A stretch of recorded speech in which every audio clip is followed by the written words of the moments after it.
सती जी कैसे बनी मां दुर्गा, शिव पुराण का भयानक सत्य। दोस्तों, मां सती को मां दुर्गा का रूप क्यों रखना पड़ा? दोस्तों, सृष्टि के प्रारंभिक काल की बात है।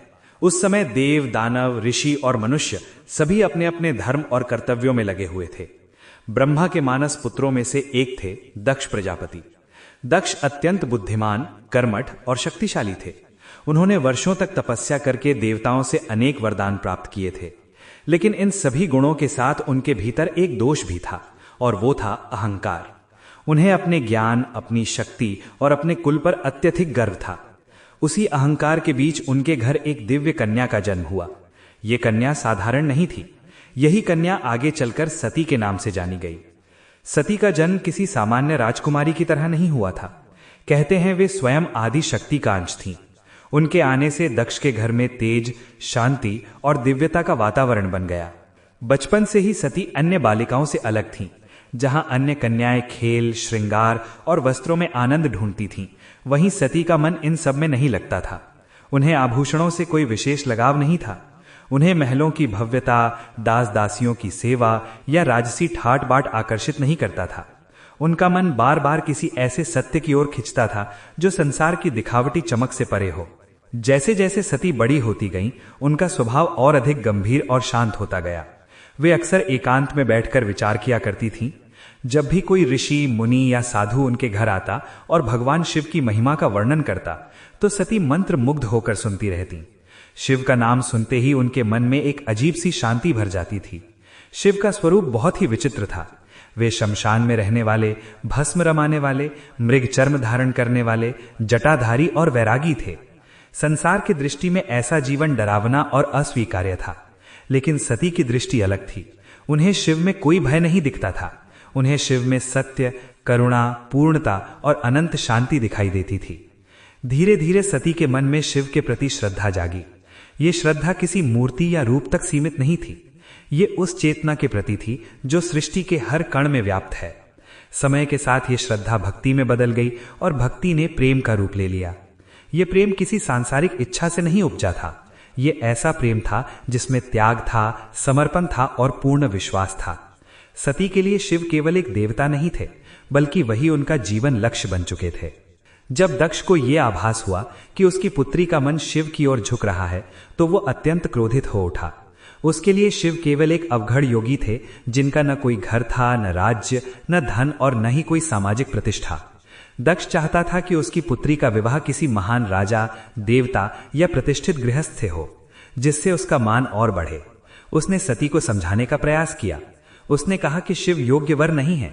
वे न तो सभ्य हैं और न ही समाज के नियमों का पालन करते हैं। लेकिन सती का मन अब किसी और बात को स्वीकार करने को तैयार नहीं था।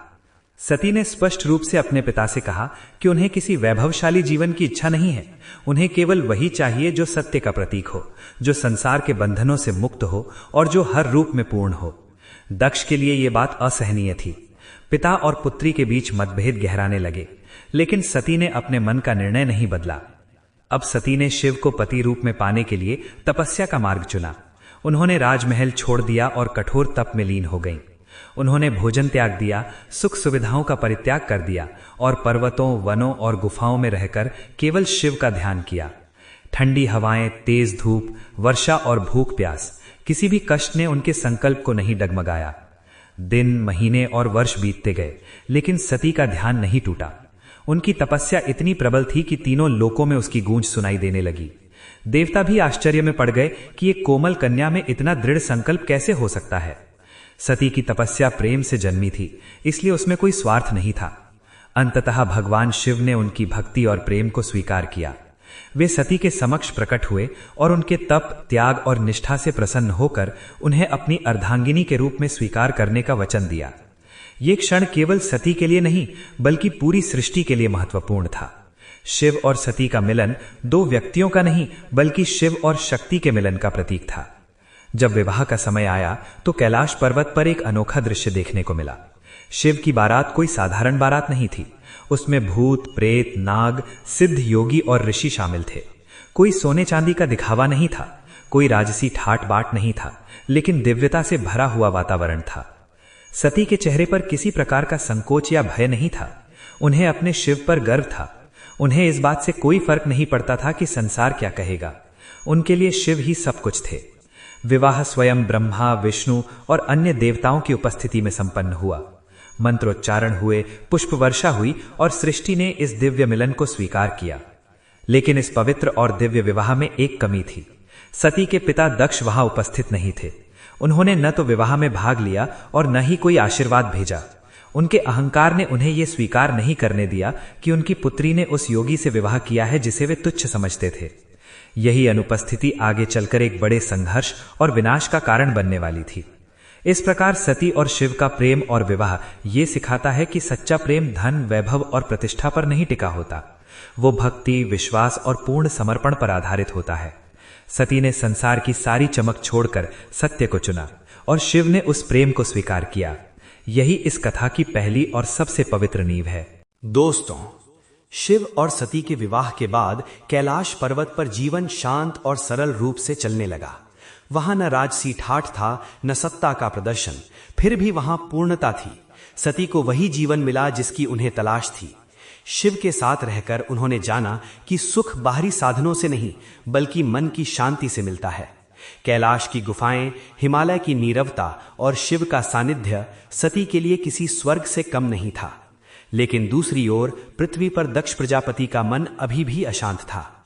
वो अपनी पुत्री के विवाह को स्वीकार नहीं कर पाया था। उसके भीतर का अहंकार बार बार उसे ये याद दिलाता था कि उसकी पुत्री ने उसकी इच्छा के विरुद्ध विवाह किया है। दक्ष को लगता था कि शिव ने उसकी प्रतिष्ठा को ठेस पहुंचाई है। उसके लिए शिव का वैरागी स्वरूप हीन था। वो ये मानने को तैयार नहीं था कि त्याग और संन्यास भी महानता का मार्ग हो सकते हैं। समय बीतता गया, लेकिन दक्ष के मन का विष कम होने के बजाय और गहरा होता चला गया। हर बार जब कोई शिव की महिमा का वर्णन करता, दक्ष के हृदय में जलन उठती।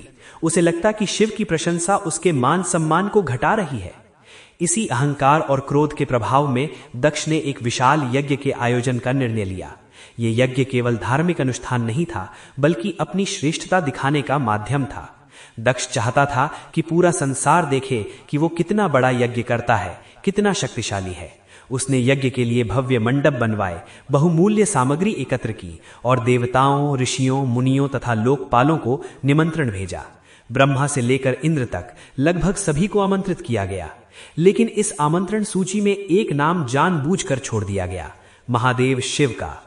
और जहां शिव नहीं थे, वहां सती का नाम भी नहीं था।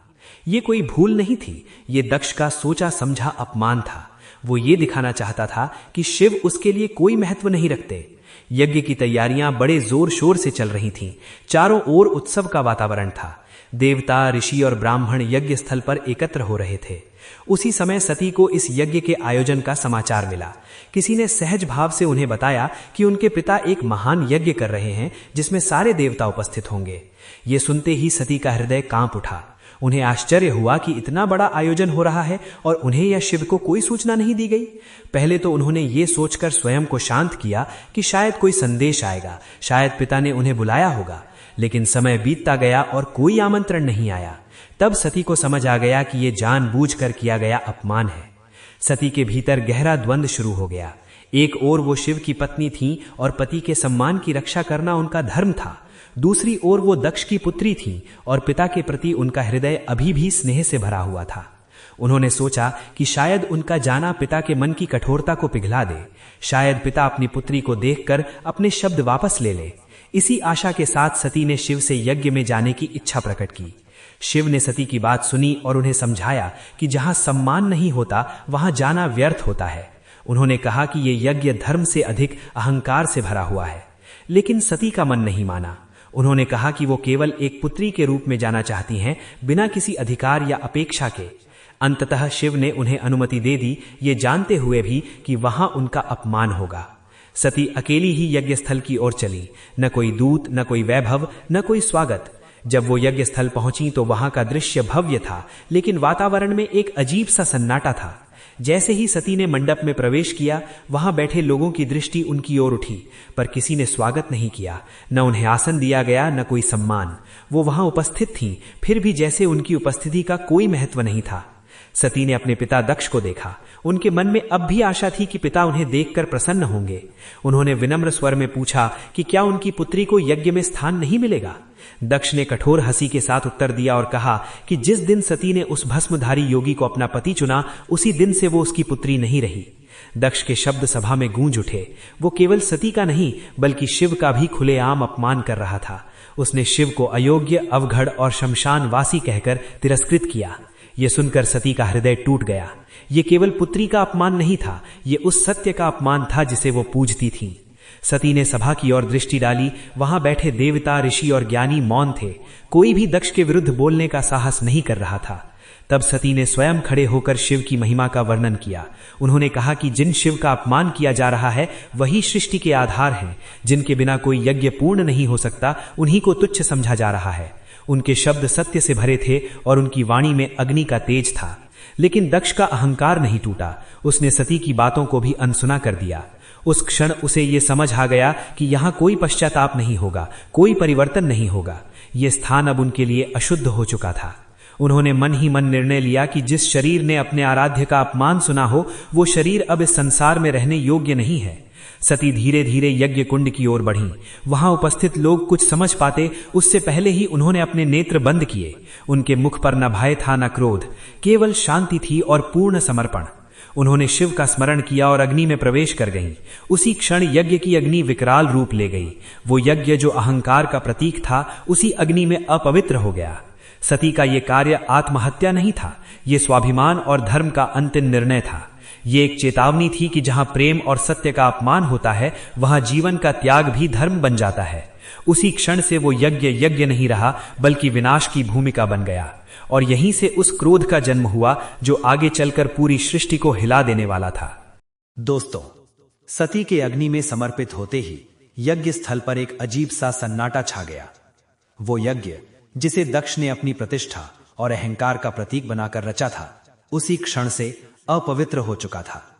अग्नि जल रही थी, मंत्र रुक चुके थे और देवताओं के मन में भय समा गया था। किसी ने कल्पना भी नहीं की थी कि यह यज्ञ इतना भयानक मोड़ ले लेगा। लेकिन असली तूफान अभी आया नहीं था। वो तो कैलाश पर्वत पर शिव के हृदय में उठने वाला था। जब भगवान शिव को यह समाचार मिला कि उनकी अर्धांगिनी सती ने यज्ञ कुंड में अपने प्राण त्याग दिए हैं, तो वो क्षण केवल दुख का नहीं था, वो क्षण पूरे ब्रह्मांड को हिला देने वाला था। शिव, जो अब तक ध्यान में लीन, शांत और वैरागी थे, उस समाचार को सुनते ही जैसे भीतर से टूट गए। उनकी आंखों में पीड़ा थी, उनके हृदय में शून्यता थी और उनकी आत्मा में ऐसा क्रोध उमड़ पड़ा जिसे शब्दों में बांधना संभव नहीं। यह साधारण क्रोध नहीं था, यह उस प्रेम का विस्फोट था जिसे अपमान और अहंकार ने कुचल दिया था। शिव अपनी समाधि से उठे, उनकी जटाएं खुल गईं, नेत्र रक्तिम हो उठे और आकाश में अजीब सी कंपन फैल गई। पृथ्वी कांपने लगी, दिशाएं सिहर उठीं और देवताओं के हृदय भय से भर गए। शिव ने अपने क्रोध को शब्दों में नहीं, कर्म में प्रकट किया। उन्होंने अपनी जटाओं को पकड़कर पृथ्वी पर जोर से पटक दिया। उसी क्षण धरती फट गई और उस भयानक गर्जना के साथ एक विकराल योद्धा प्रकट हुआ। ये था वीरभद्र। वीरभद्र कोई साधारण योद्धा नहीं था, वो स्वयं शिव के क्रोध का साकार रूप था। वीरभद्र का शरीर अग्नि के समान तेजस्वी था। उसकी आंखों में प्रतिशोध की ज्वाला जल रही थी। उसके हाथों में अस्त्र शस्त्र थे और उसके कदम जहां पड़ते वहां धरती कांप उठती। शिव ने उसे आदेश दिया कि वो दक्ष के यज्ञ का अंत कर दे, उस अहंकार को मिटा दे जिसने धर्म और प्रेम का अपमान किया है। ये आदेश पाकर वीरभद्र प्रचंड वेग से यज्ञ स्थल की ओर बढ़ चला। जिस दिशा में वीरभद्र चला वहां आकाश काला पड़ने लगा। यज्ञ स्थल पर बैठे देवता और ऋषि अचानक एक भयावह परिवर्तन महसूस करने लगे। तभी वीरभद्र वहां प्रकट हुआ। उसकी उपस्थिति मात्र से यज्ञ की अग्नि भड़क उठी। उसने बिना किसी भय के सबसे पहले यज्ञ वेदी को नष्ट कर दिया। मंत्र पढ़ रहे ब्राह्मण तितर बितर हो गए। देवताओं में कोई भी उसका सामना करने का साहस नहीं कर सका, क्योंकि वो शिव के क्रोध से उत्पन्न हुआ था। अंततः वीरभद्र दक्ष के सामने पहुंचा। दक्ष अब भी अपने अहंकार में डूबा हुआ था। उसने सोचा कि यज्ञ और पद उसे सुरक्षित रखेंगे, लेकिन वीरभद्र ने उसकी ओर देखते हुए स्पष्ट कहा कि जो पिता अपनी पुत्री के प्रेम और सम्मान को नहीं समझता, वो पिता कहलाने योग्य नहीं है। अगले ही क्षण वीरभद्र ने अपने शस्त्र से दक्ष का सिर धड़ से अलग कर दिया। उस क्षण यज्ञ पूर्ण रूप से समाप्त हो गया। वहां केवल राख, सन्नाटा और भय रह गया। यह अहंकार का अंत था। वीरभद्र अपना कार्य पूरा कर चुका था, लेकिन शिव का दुख अभी समाप्त नहीं हुआ था।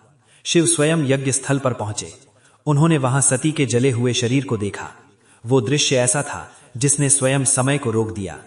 शिव ने अत्यंत करुण भाव से सती के शरीर को अपनी बाहों में उठा लिया।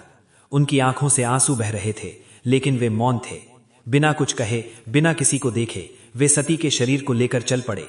शिव सती के शव को अपनी गोद में लिए पूरे ब्रह्मांड में भटकने लगे। ये उनका विलाप नहीं था, बल्कि प्रेम का ऐसा रूप था जिसने सृष्टि के संतुलन को डगमगा दिया। जहां जहां शिव जाते वहां कंपन होने लगती। देवता भयभीत हो उठे। उन्हें समझ आ गया कि यदि शिव इसी अवस्था में रहे तो प्रलय निश्चित है। सृष्टि को बचाने के लिए कुछ करना आवश्यक था। तब सभी देवता भगवान विष्णु के पास पहुंचे और उनसे प्रार्थना की कि वे सृष्टि की रक्षा करें। विष्णु ने स्थिति की गंभीरता को समझा। उन्होंने जान लिया कि शिव को रोका नहीं जा सकता, लेकिन सती के शरीर से उनका मोह धीरे धीरे अलग किया जा सकता है। यह निर्णय आसान नहीं था, लेकिन सृष्टि के हित में आवश्यक था। विष्णु ने अपना सुदर्शन चक्र चलाया। जैसे जैसे सुदर्शन चक्र चला, सती के शरीर के अंग अलग अलग होकर पृथ्वी पर गिरने लगे। शिव कुछ क्षणों के लिए ठिठके, लेकिन उन्होंने विरोध नहीं किया। यह सृष्टि की मर्यादा थी। जहां जहां सती के अंग गिरे वहां अद्भुत शक्ति का संचार हुआ। वे स्थान साधारण नहीं रहे, वे शक्ति के केंद्र बन गए। इन स्थानों को ही आगे चलकर शक्तिपीठ कहा गया। कहीं सती की आंखें गिरी, कहीं उनके चरण, कहीं उनका हृदय और कहीं उनके केश। हर स्थान पर शक्ति ने अलग अलग रूप धारण किया। कहीं वो दुर्गा बनी, कहीं भवानी, कहीं भैरवी और कहीं काली। ये शक्तिपीठ केवल तीर्थ नहीं थे, वे उस अमर प्रेम की निशानी थे जो शिव और सती के बीच था। ये प्रमाण थे कि सती का बलिदान व्यर्थ नहीं गया। जब सती के शरीर के सभी अंग पृथ्वी पर गिर गए, तब शिव का वो उग्र विलाप धीरे धीरे शांत होने लगा। वे हिमालय लौट आए और वहां गहन समाधि में लीन हो गए। वर्षों तक वे एक स्थान पर ध्यान में बैठे रहे। न कोई शब्द, न कोई गति, केवल मौन और स्मृति। सती का प्रेम उनके हृदय में अमर रूप से बस चुका था। समय आगे बढ़ा, युग बदले, लेकिन सती की कथा समाप्त नहीं हुई। उनका प्रेम फिर एक नए रूप में जन्म लेने वाला था। ये कथा बताती है कि सच्चा प्रेम कभी नष्ट नहीं होता। वो रूप बदलता है, जन्म बदलता है, लेकिन उसकी शक्ति बनी रहती है।